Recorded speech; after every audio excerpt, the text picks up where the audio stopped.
La guerre en Ukraine était au centre du discours sur l'état de l'Union présenté mercredi par la présidente de la Commission européenne.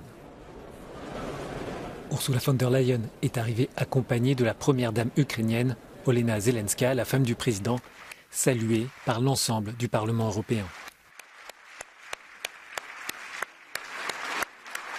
La responsable allemande assure que l'Union restera unie dans son soutien à Kiev à travers une aide financière et militaire.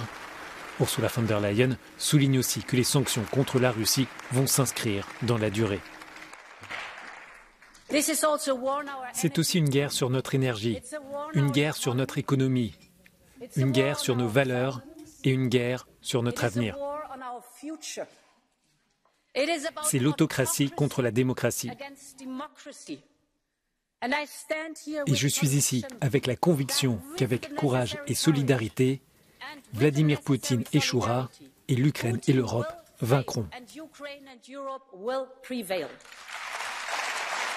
La présidente de la Commission insiste sur le comportement héroïque des Ukrainiens et reconnaît que l'Union aurait dû réagir plus tôt.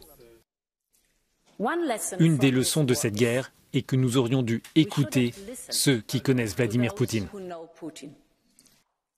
La question énergétique a aussi occupé une grande place du discours.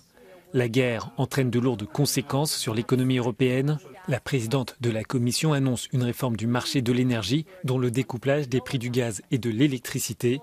Mais dans l'immédiat, elle défend une contribution de la part des entreprises. Dans notre économie sociale de marché, les profits sont acceptés. Ils sont bons.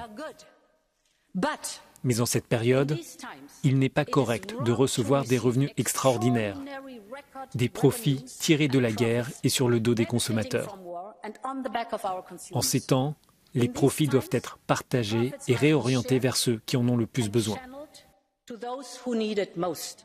Les propos qui ont suscité le plus d'applaudissements de la part des eurodéputés concernaient la lutte contre la corruption et la défense de l'état de droit, un message à peine voilé à destination de la Hongrie et de la Pologne. Si nous voulons être crédibles quand nous demandons aux pays candidats de renforcer leur démocratie, nous devons éradiquer la corruption chez nous.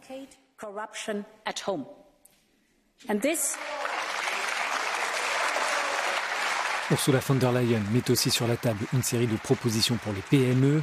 Elle veut enfin des investissements en faveur de l'hydrogène et des matières premières. Ces deux éléments doivent permettre de réduire la dépendance de l'Union à l'égard de ses partenaires étrangers.